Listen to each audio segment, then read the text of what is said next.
Bien amigos, continuamos en Decisión 2014 y precisamente vamos a continuar a conversar precisamente con nuestro colega Miguel Paz, que el día de hoy pues estamos tratando temas tan importantes que tienen que ver precisamente con este proceso, ¿no?, democrático y evidentemente la presencia de candidatos que hemos tenido también en estos últimos días, como también el compromiso del ciudadano de poder finalmente no realizar un voto informado, un voto justo, porque prácticamente estamos ya en cuenta regresiva y evidentemente el tiempo pasa y después no queremos de alguna manera quejarnos, ¿no?, evidentemente de las autoridades que no cumplan con aquellos objetivos. Bien, hablamos hace un momento acerca del presupuesto, ¿no?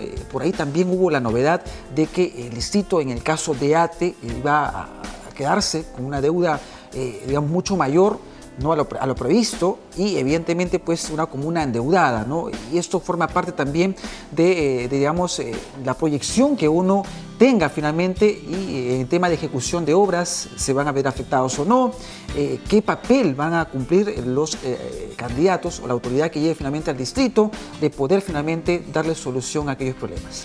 Ese Consejo Municipal está jalado. Porque en principio ellos mismos aprueban un presupuesto cada año, ¿no es cierto? Ellos deben saber cuál es el calendario que ha venido desenvolviendo el alcalde en el transcurso del año para pagar obras determinadas que hayan previsto en el presupuesto para el 2014. Y digo que está jalado porque cuando un alcalde, éticamente, me parece mal que el alcalde endeude a la municipalidad a puertas de un proceso electoral que no se sabe si gana o no gana las elecciones. Éticamente, legalmente es posible, claro, pero en el sentido técnico, el Consejo Municipal tiene tremenda responsabilidad porque no ha advertido esa deuda que hoy día le va a generar grandes, seguramente, intereses a la municipalidad sin saber en qué se va a invertir. O si se sabe, físicamente la obra no sabe si está concebida bien o está concebida mal. Le va a pasar las facturas. Así es. Tema número uno. Y cuando hablamos de ciudades amigables, Cecilia, Jorge, hablamos de que, por ejemplo, tenemos un parque automotor pésimo en ATE. La municipalidad tiene competencia en el ámbito del transporte menor, más no en el transporte metropolitano de buses. claro. Pero no te olvides que cuando los candidatos o los futuros alcaldes se van a encontrar con un grave problema. Porque aquí hay un tema de competencia metropolitana y competencia distrital. Y ese son los grandes problemas. Tú te recordarás que hace años, Cecilia, seguramente, y tú, Jorge, decías, cuando habían accidentes, el mismo alcalde Castañeda decía, yo no puedo hacer nada porque es del Ministerio de Transporte el que tiene que ver la vía de la carretera central. Hasta eso hoy día no se ha resuelto. ¿Y por qué? Por eso que no hay semaforización. Entonces, hagamos una agenda para el distrito, que es lo que sugiero esta noche. Por ejemplo, Cecilia, que siempre lo escucho fervientemente defendiendo la parte técnica, y que me parece muy bien, y Jorge también, es, por ejemplo, no tiene una agenda el distrito. Los alcaldes deben pensar a 50 años, por ejemplo. Este es un distrito histórico. Con plazos. Con plazos, ¿no es cierto? Parque automotor, número 1. Desarrollo urbano, número 2. Convivencia social, número 3. Seguridad ciudadana, número 4. Y desarrollo humano, número 5. Eso debe ser los ejes temáticos.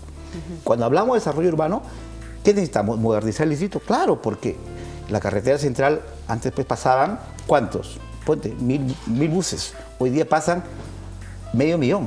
Claro. Diario, ¿no es cierto? Y es probablemente más, diario.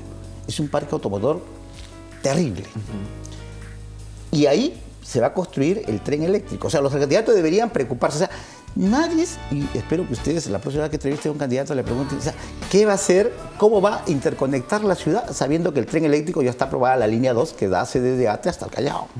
Cuando lo correcto es que, por eso cuando ustedes dicen y sostienen muy bien, oiga, los señores no vienen a hablar de Tajo y que abran el Cerro Candela, no están conociendo la realidad del tema del transporte.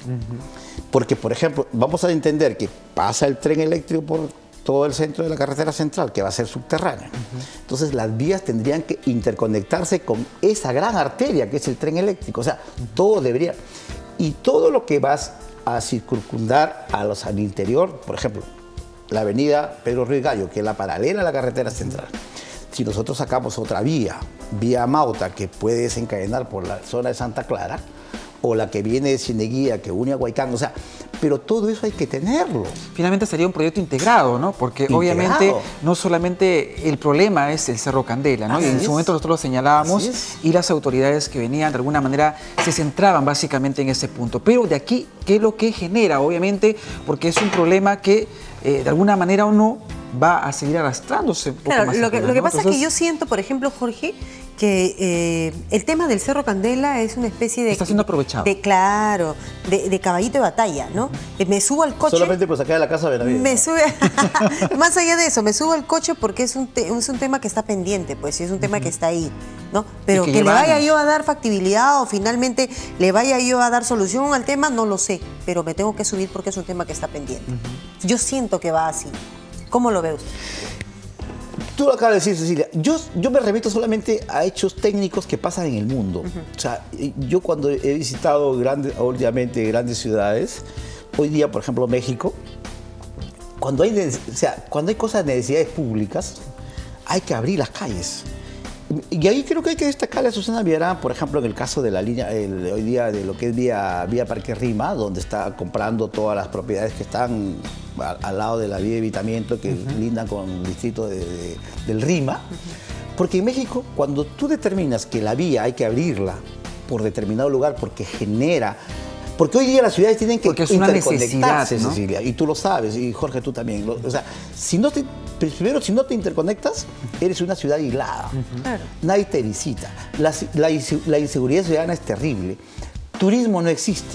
Entonces, por lo tanto, si tú quieres vender turismo, que hoy día es lo que acogen las ciudades y que es la que genera más economía, tienes que interconectarte. O sea, hablemos de esto. Entonces, cuando yo digo que el distrito el candidato o la candidata tiene que establecer lo que se llama el marquesí de vías para poder determinar si lo que yo estoy planteando en mi plan puede decir, no significa que los 4 años lo va a acabar, pero por lo menos dirá, en la primera etapa voy a interconectar esta vía con esta otra vía. En la segunda etapa voy a hacer esto. Que es distinto decir lo vamos a hacer y finalmente se va a terminar. En el 2020, en el 2021, que el bicentenario del país, voy a tener todo eso. O sea, pero ahí pasa la mezquindad, pues. Pero ahí hay mezquindad. Pero ¿para qué estamos los periodistas? Justamente para decir, o sea, tenemos que aportarle a nuestra pobre clase política del distrito de Ate. Es una pobre clase política. Y es un poco complicado porque obviamente la población está acostumbrada precisamente a esa situación. Porque, por ejemplo, la alcaldesa ha venido inaugurando obras que incluso dicen, ¿no? 2016, 2017 se va a iniciar este primer tramo. Para el 2019, por ejemplo, lo que es este bulevar y lo que va a ser la ampliación de la Ramiro Prialé. Pero la gente está acostumbrada a escuchar a que las autoridades le digan que en corto tiempo, ¿no? Con el simple hecho de poder anunciar, voy a ejecutar este proyecto, y creen que ya dentro de ese año lo va a hacer o lo va a realizar. Entonces, claro, por ejemplo, la gente no lo toma. Jorge. Mira, por ejemplo, yo destaco, por ejemplo, lo que dijo, y a veces los medios no destacan. Por ejemplo, el general Arteta decía, la línea, hoy día con el tema del corredor azul, o sea, se va a encarecer más el transporte. ¿Por qué? Porque la alcaldesa de Lima ha cometido gravísimos errores de que tienes tren eléctrico, tienes el metropolitano, tienes las líneas que ya están en funcionamiento. Hoy día han licitado la línea 2, haces el corredor azul, y todas ellas tienen que interconectarse, si no la ciudad vive aislada. Si no hubiera sido, y volvemos a recordar de repente a Bedoya de la época que hubo lo que se llamó el Zanjón, y que finalmente Alberto Andrade... Que nadie le creía, que finalmente esa podía ser la solución. Necesitamos alcaldes de ese nivel, de esa talla, provinciales y distritales, porque hoy día las ciudades se han aislado, producto obviamente de que mayor población se han apostado. O sea, el parque automotor en todo Lima es terrible. Entonces, si no tienes en cuenta lo que decía Arteta, este caso es puntual. Por ejemplo, estoy hablando del caso del tren eléctrico desde Ate hacia el Callao. ¿Cómo se interconectaría Santa Anita? ¿Cómo se interconectaría el Agustino? ¿Cómo se interconectaría La Molina? Teniendo en cuenta que aquí a unos metros, a unos kilómetros, tienes hoy día el mercado más grande de Lima, que es la famosa parada que se trasladó de acá, ¿no es cierto? Entonces, cuando todo eso funcione al 100%, ¿por dónde van a entrar los camiones? Los que vienen a las 3 de la mañana a dejar su mercadería. Entonces, yo creo que necesitamos alcaldes estadistas, visionarios, que empoderen ideas grandes. Por eso te decía, los planes técnicos, locales, en todo caso, ¿no? los planes mayúsculos que tiene que ver inversión pública-privada. Hoy día todo no está, Jorge y Cecilia, en el sector público, está en el sector privado también. Porque hoy día eso es lo que ayuda enormemente a salir adelante las ciudades. Medellín lo ha hecho así, a pulso de inversión privada y pública. Y le ha resultado. Y le ha dado de resultados. Hoy día es una ciudad bellísima. Claro, lo que pasa es que se tendría Bellísima. que apelar en todo caso al tema de la responsabilidad social también, ¿no? Claro, Pero es un tema que no se toca, es un tema del cual de repente se sabe muy poco, o finalmente se dice esto es una situación pública, ¿no? O es una obra pública, por lo tanto le compete solamente al distrito, le compete a Lima Metropolitana o finalmente al gobierno, pero no se les permite también a la empresa privada formar parte de esa realización, formar parte de ese desarrollo, ¿no? Como responsabilidad social, digamos. Claro, pero la responsabilidad social, la primera obligación es de la autoridad local, porque se supone que ellos son los que administran el territorio. Y cuando tú no administras el territorio bien, hace todo el mundo lo que le da la gana. Si tú viniendo hasta aquí al canal, te encuentras con la fábrica Laibe y te deja para que vayas en columna de uno y te hace una veredita. Un tramo.